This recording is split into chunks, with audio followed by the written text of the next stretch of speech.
Welcome back to The Explainer. Okay, today we are talking about a program that has literally completely shattered the college football landscape.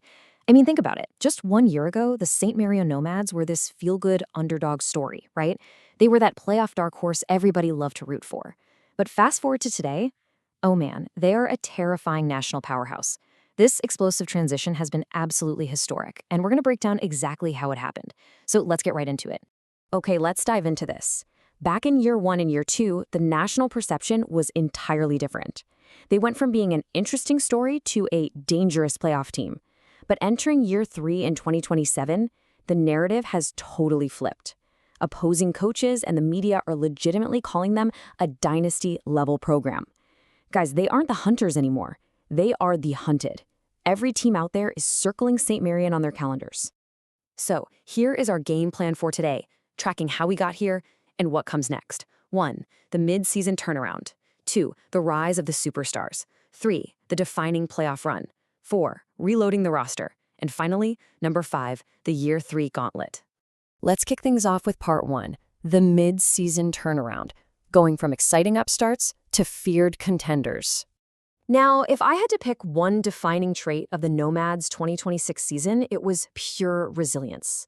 Right around mid-season, it really felt like the whole thing could have just collapsed under the weight of those massive new expectations. But Coach Don Ritchie's squad? No way. They completely shifted gears. They refused to fold. The offense shook off the early jitters and became highly explosive. And that defense? Man, they adopted this aggressive, borderline violent identity. But the biggest key was that those young stars stopped playing like underdogs. They started stepping up and dictating the pace of the game. And that brings us to this incredible quote from the ESPN College Football Kickoff Preview. Just listen to this. 1 year ago, St. Marion entered the season as a feel-good playoff dark horse. Now, they enter year 3 ranked inside the top 10 nationally with legitimate championship expectations. The surprise factor? It's officially gone, folks. The pressure is on, and the standard now is absolute perfection. Moving right along to part 2, the rise of the superstars. These are the faces of the new era. First up, you've got the unquestioned face of the program, junior quarterback Devin Campbell. Just look at these monster numbers. 3,472 passing yards, 35 passing touchdowns, hitting on 68% of his throws. Plus, he tacked on 127 yards and 3 scores on the ground. He totally transformed this offense. But what's absolutely crucial to understand here isn't just the raw stats. It's how his game evolved down the stretch. He stopped playing like a young, talented kid just trying to survive out there, and he started commanding the field like a tenured veteran. Honestly, it's no wonder he's entering the year as a preseason Heisman contender. Which plays perfectly into the current national media narrative. Analysts everywhere are saying Devin Campbell might be the most dangerous quarterback in college football outside the traditional blue bloods. Seriously, people are already treating him as a potential first-round NFL draft prospect because he can just relentlessly attack vertically and create those massive, explosive moments late in games. But hey, Campbell certainly didn't do it alone. Shift your attention to sophomore halfback Eric Perez. I mean, wow. As a true freshman, this kid had one of the best seasons in the entire country. 1,404 rushing yards, 26 touchdowns, and he averaged 6.7 yards per carry. He won the Sean Alexander Award and grabbed first-team All-American honors. He was just steamrolling elite defenses with this crazy blend of power and explosiveness that left defensive coordinators literally scratching their heads. Now, what's really interesting about this slide is the terrifying reality behind those stats. He missed time and still put up monster numbers.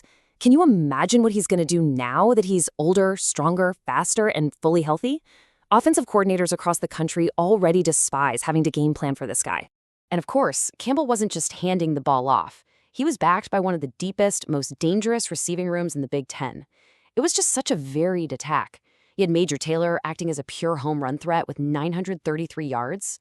Then Derek Fitzgerald, the ultimate safety blanket, right behind him with 924 yards. And don't forget Errol Brooks Jr., adding 550 yards as this massive, unstoppable red zone weapon. Defenses simply could not cover everyone. That takes us to part 3, the defining playoff run. This was where they proved they absolutely belong.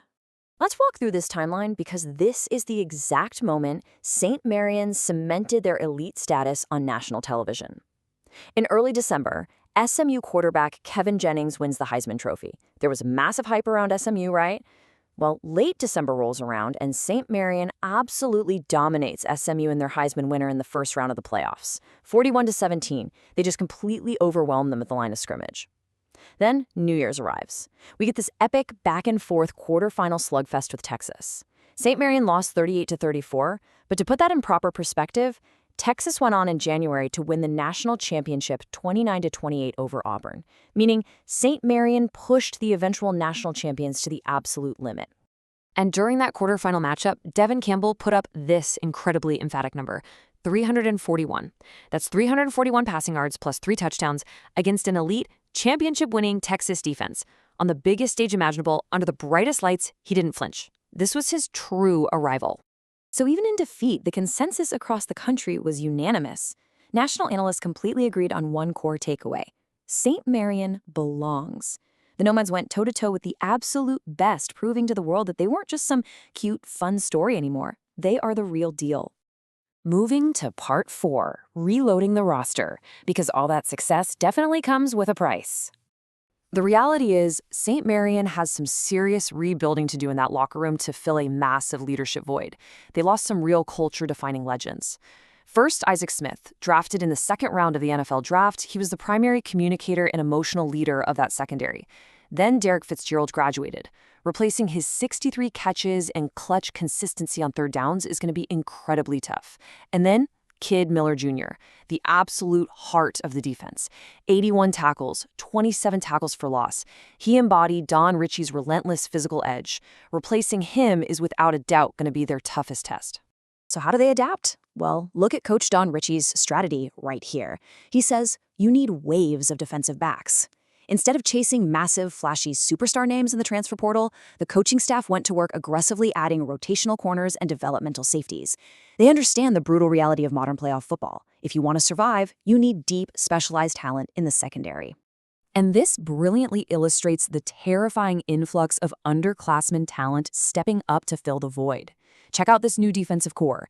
Kevin Wynn is an absolute force inside, now a 90 overall, coming off a season with 17 tackles for loss and 6 sacks. Maka Chen is just a complete chaos player with 89 tackles and 5 picks as a true freshman. Danny Urbick is bringing the heat off the edge with 4.5 sacks, and Ty Livingston is stepping up as the new secondary leader after grabbing some massive playoff interceptions. Honestly, the scary part is that this overall roster might actually be better than last year's.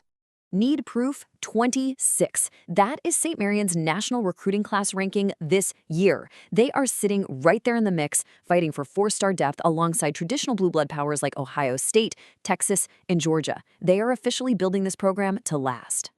Finally, Part 5, the Year 3 Gauntlet. The pressure is at an all-time high. It is officially championship or bust. The developmental schedule is gone. In 2017, they're facing a true championship-caliber gauntlet. Baylor, at Auburn, Penn State, Michigan, at Ohio State, at CJ. Just look at those names stacked up. There are 0 easy weeks on this slate. Every single one of these heavyweights has circled St. Marion on their schedule. The tension is real. But 2 defining games really stand out to me here. Week 2 at Auburn. Remember, Auburn is coming off a national championship appearance. That game is going to test St. Marion right out of the gate and could completely dictate the early college football playoff picture. Then, the final regular season game at CJ.